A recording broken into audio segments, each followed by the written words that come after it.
José Guillermo Abel López Portillo y Pacheco fue elegido presidente de los Estados Unidos mexicanos en el sexenio de 1976 a 1982 en el Partido Revolucionario Institucional PRI. Durante su sexenio, el presidente López Portillo creó el Plan Nacional de Zonas Deprimidas y Grupos Magistrados. Sin embargo, este tuvo poco presupuesto y no pudo lograr todos los objetivos que se había planteado. Promovió una ley de amnistía que benefició a una gran cantidad de presos y perseguidos políticos. Su economía se centró en la explotación de los hidrocarburos. Cuando cayeron los precios del petróleo en otros países del mundo, en México se dio una de las crisis económicas más grandes de toda la historia, ya que se dio a la fuga de capitales, el desempleo aumentó en todo el país y se dieron más tensiones y problemas sociales políticos. Se descubrieron nuevos yacimientos de petróleo en Tabasco, Chiapas y Campeche, lo cual ayudó a que México fuera el primer exportador de crudo y de esta forma el Producto Interno Bruto se elevó a un 8% anual y esto contribuyó a que la tasa de desempleo se redujera en un 50%. En enero de 1979, el Papa Juan Pablo II visitó la Ciudad de México por primera vez y este suceso marcó la historia del país. En 1981, el presidente propuso a la Organización de las Naciones Unidas el Plan Mundial de Recursos en Ejércitos. El gobierno de López Portillo inició bien, pero finalmente no continuó con todo lo que había planeado en el país. El presidente tramitó en la banca extranjera un conjunto de préstamos para contribuir la explotación e infraestructura de explotación de los depósitos petroleros. Inició varios proyectos de desarrollo que fracasaron por su ostentación y falta de interés durante el proceso y final de los resultados.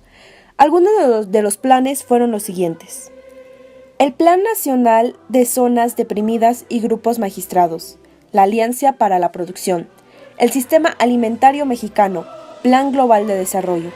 Los problemas en el país provocaron que aumentara la deuda externa, se redujo a ceros los excedentes del petróleo, fomentó una sociedad sin bases sólidas y la corrupción se estuvo a tope. Aumentaron las tasas de interés, las cuentas bancarias fueron manipuladas y esto hizo que se redujera el gasto corriente y la baja del precio del barril crudo. La moneda mexicana se devaluó en un 400%. Cuando se dio su último informe de gobierno, el 1 de septiembre de 1982, el presidente dio la cara ante todos los mexicanos y les informó sobre el caos que había en el país. Sin embargo, había culpado a los banqueros de la crisis económica. Se dice que el presidente José López Portillo lloró frente a millones de mexicanos y aceptó su responsabilidad personal al haberle fallado al país y a sus habitantes.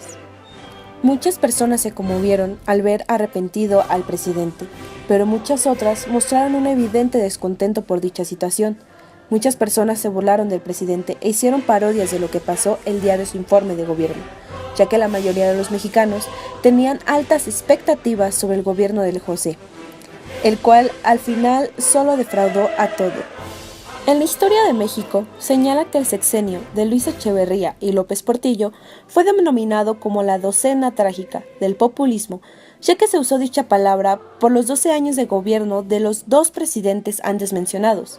Cabe señalar que la docena fue evocada de la famosa decena trágica, la cual duró varios días con asesinatos, muertes, problemas sociales, políticos y económicos.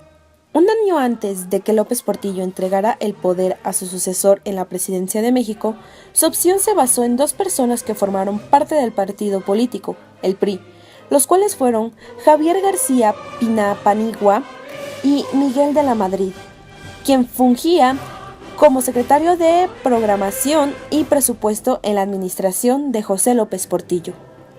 José López Portillo finalizó su presidencia el día 30 de noviembre de 1982. Después se retiró de la política y decidió escribir libros, entre ellos su biografía personal, al igual que sacó a la venta su propia marca de tequila Don Q. Vivió con su familia en una mansión que fue regalo de su gran amigo Carlos Jan González. Fue demandado por un abogado de nombre Ignacio Burgoa por el delito de fraude en contra de México. Después de que dejó el poder, se divorció de su esposa y en 1955 se volvió a casar con Sasha Montenegro. López Portillo, esto ya no va, perdona Mica, se me fue, pero esto a lo mejor y si te sirve. Falleció a la edad de 83 años el 17 de febrero del 2004. En el año de 1945, Miguel Alemán Valdés se lanzó como candidato en el puesto de la presidencia de México para las elecciones que se efectuaron en 1946. Inesperadamente falleció Maximiliano, y esto provocó que Miguel ya no tuviera obstáculos para su candidatura. Los candidatos que competían por la casilla presidencial fueron Miguel Alemán Valdés por el Partido Revolucionario Institucional, Ezequiel Padilla por el Partido Democrático Mexicano, Agustín Castro por el Partido Nacional Constitucionalista y Enrique Calderón por el Partido Reivindicador Popular Revolucionario, siendo él el primer presidente civil del México moderno. Durante su periodo presidencial se otorgó el voto a la mujer a nivel municipal.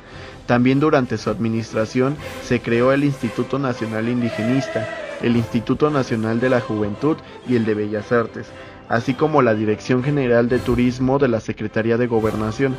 También fueron creadas diversas obras de infraestructura con las que México ingresó a la modernización industrial, como la carretera panamericana de Ciudad Juárez, Chihuahua a El Ocotal, Chiapas.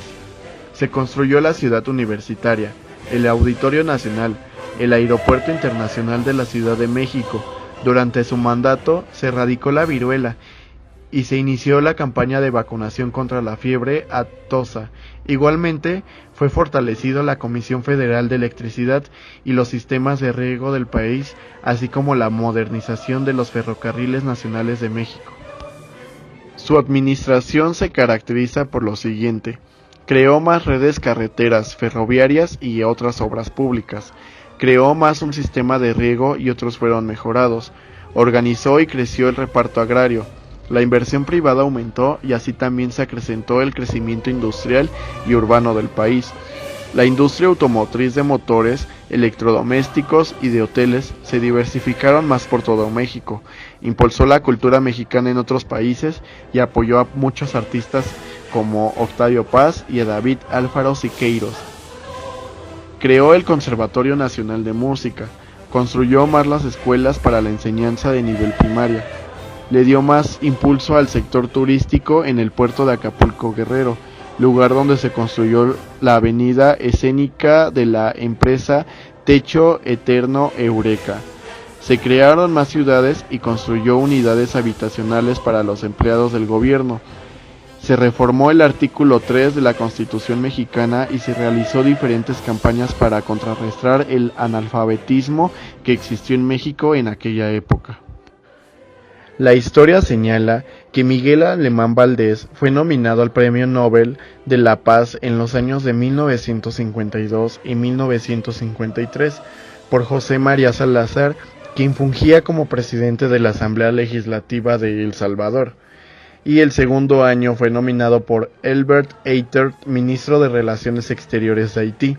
Esto se dio porque Miguel siempre estuvo motivado por sacar adelante a su país, además de que siempre contribuyó para crear el entendimiento y el apoyo internacional. Terminó su sexenio el 30 de noviembre de 1952 a la edad de 49 años. Se dice que en el sexenio siguiente estuvo un poco alejado de la política, pero después el presidente Adolfo López Mateos lo nombró presidente del Consejo Nacional de Turismo y realizó muchos viajes a nivel mundial.